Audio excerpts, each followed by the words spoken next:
morning class. Now I am going to start the summary of chapters of first term. There are total 7 chapters in first term: 1, 2, 7, 8, 11, 14 and 19. And we have already discussed about all the chapters in our videos or in PDF.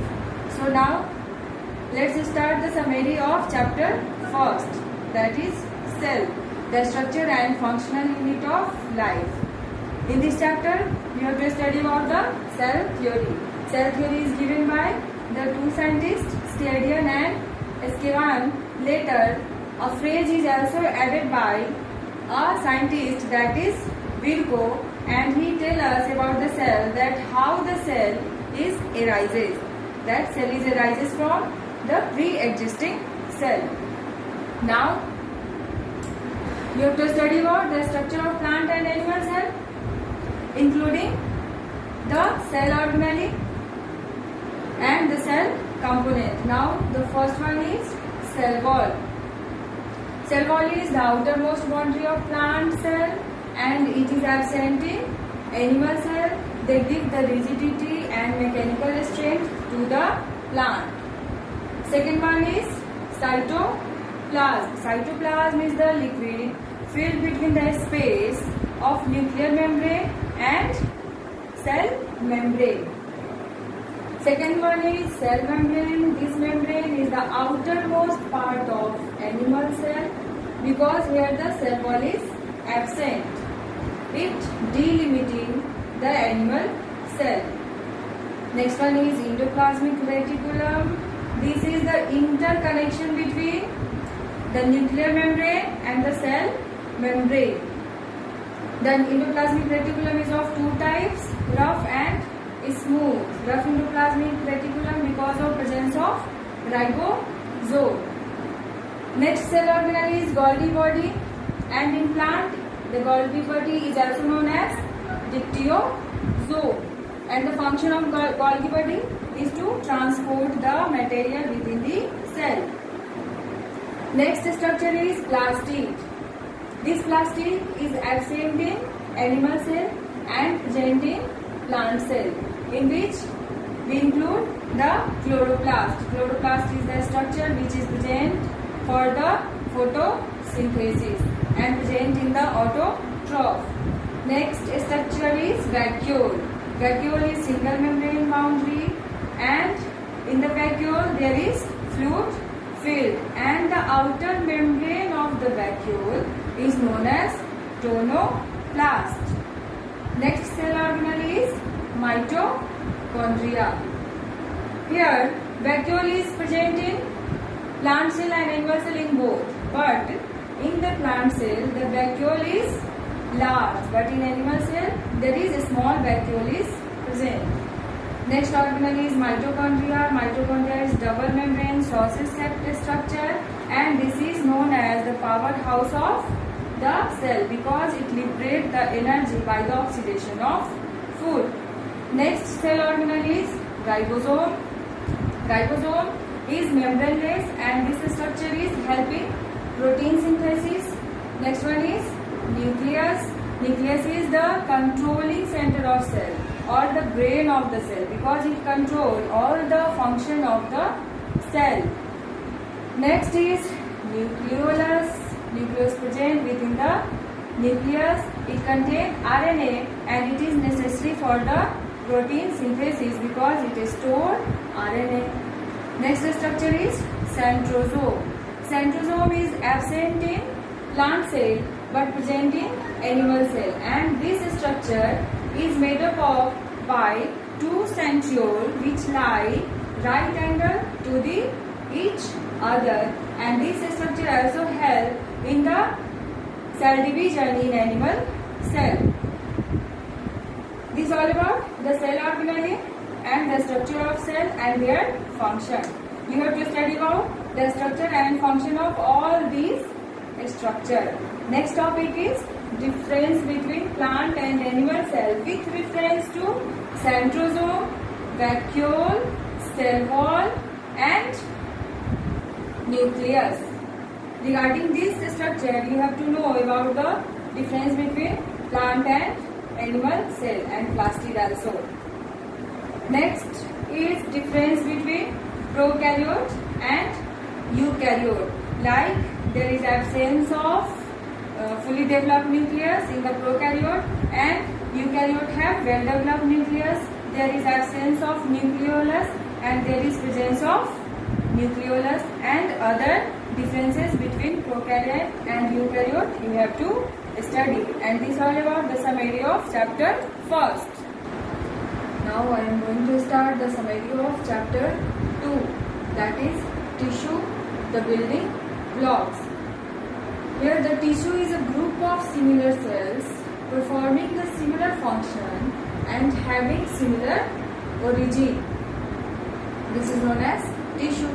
In this chapter mainly you have to study about the plant and animal tissue, their structure, location and function in case of plant and animal tissue.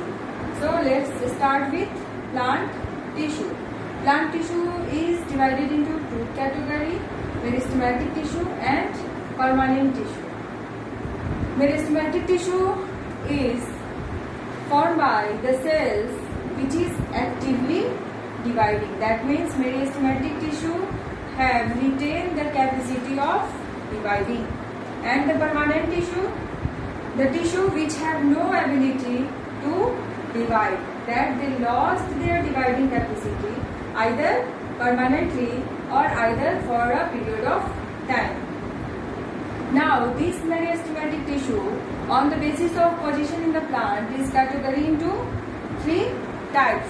First one is apical meristem. This meristem is found at the growing tips. Growing tips, that means root tip and shoot tip of plant. This is shoot tip, from the aerial parts arising, and this is root tip. That means the apical meristem is found in root tip and shoot tip of the plant and responsible for increase the length of the plant. Second one is intercalary meristem, and this meristem is present at the node and internode of the plants or stem, and this is responsible for increase in the elongation of the organ present mostly in the plants.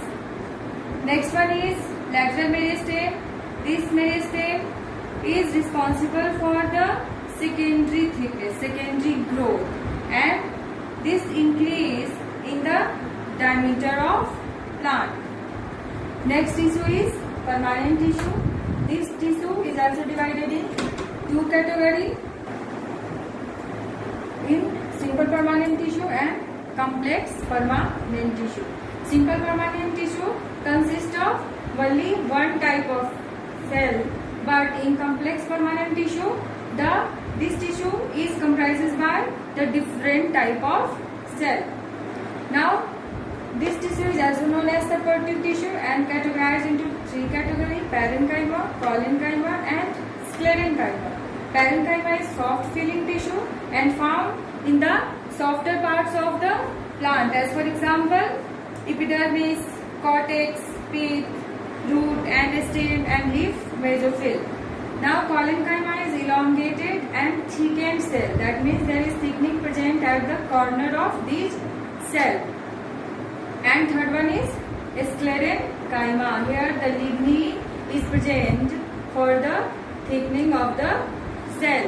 And this sclerenchyma is present the part where there is need of mechanical strength,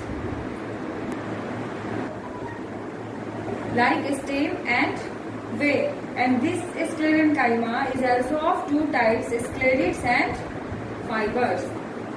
Now the complex permanent tissue, which is also known as conductive tissue because they conduct the food and water from the parts of plant. This is also of two types, xylem. Xylem is for the conduction of water and phloem is for the conduction of food. On the basis of function, permanent tissue is of three types: supportive tissue, conductive tissue and protective tissue. About both these two terms we have already studied. Now the third one is protective tissue, in which we consider the epidermis and cord. Epidermis is the outermost layer and it is the protective covering of the plants. On the epidermis and the outer wall of epidermis there is a layer of cutin which prevent the loss of water from the plants and it help in transpiration. Next one is wax. This wax is also present on the epidermis layer of the leaf and it help to also loss in water. That means this wax is also prevent the plant from loss of water. Now second one is cord. As root and stem grow older, with time protective tissue at periphery undergo changes and become cork cell, and this cork cell help to protect the plant in freezing temperature. Next one is animal tissue. According to the function of tissue, this tissue is categorized into 4 categories: epithelial tissue, connective tissue, muscular tissue and nervous tissue. Now first one is epithelial tissue. Here according to their shape and their function, this epithelial tissue is categorized into 5 categories: squamous, cuboidal, columnar, ciliated and stratified. Now first one is squama. The shape of squamous epithelial is like plate-like shape होगा, and these all are attached like tiles of a floor. There is no intercellular space between the cells. This squamous epithelial is present in the blood and lymph vessel and alveoli. Second epithelial is cuboidal epithelial tissue, and this epithelial tissue have cube-like shape, and is present in the location of cuboidal epithelial is udiniferous tubule, sweat gland and bronchi of lung. Third one is columnar epithelial cell, and the shape of this cell is column-like, yani pillar-like shape, and present in stomach, intestine and gallbladder. Next epithelial tissue is ciliated because of presence of cilia. This is also a type of columnar epithelial, but where the cilia is present on the surface of these cells, hence it is known as ciliated epithelial tissue, and present in urinary tubule, oviduct, bronchi and help in the movement of the particles. Last one is stratified, strip-like appearance, and this epithelial is present in skin and cornea. Next tissue, animal tissue, is connective tissue, and here the function of this tissue is to connect. This tissue is also divided into 3 categories: connective tissue proper, fluid connective tissue and supportive connective tissue. First one is connective tissue proper, and this connective tissue proper is also divided into 3 categories: areolar tissue, fibrous tissue and adipose tissue. Areolar connective tissue is simplest and most widely distributed tissue. When we talk about the location of this tissue, this present between the blood vessels and nerves, surrounding tissue and dermis of skin. Next one is fibrous connective tissue because of presence of white and yellow fiber in these cells. This tissue is of 2 types: tendon and ligament. Tendon, the function of tendon is to join muscle with bone, and here in this type of cell there is elasticity is present, and the function of ligament is to connect bone to bone. Next one is adipose tissue. Adipose tissue, and the function of adipose tissue is to store fat in our body. Hence this tissue is also known as fat tissue. Next connective tissue is fluid connective tissue, in which we include blood and lymph. These are, their matrix is in fluid form. Hence, this is also known as fluid connective tissue. Next one is supportive connective tissue, in which we include cartilage and bone. Cartilage is non-porous tissue with matrix, and when we talk about the location of this is present at the larynx, trachea, at the end of bones and nasal septum. And bone has hardest tissue. Rigid and hard tissue has Haversian gland, and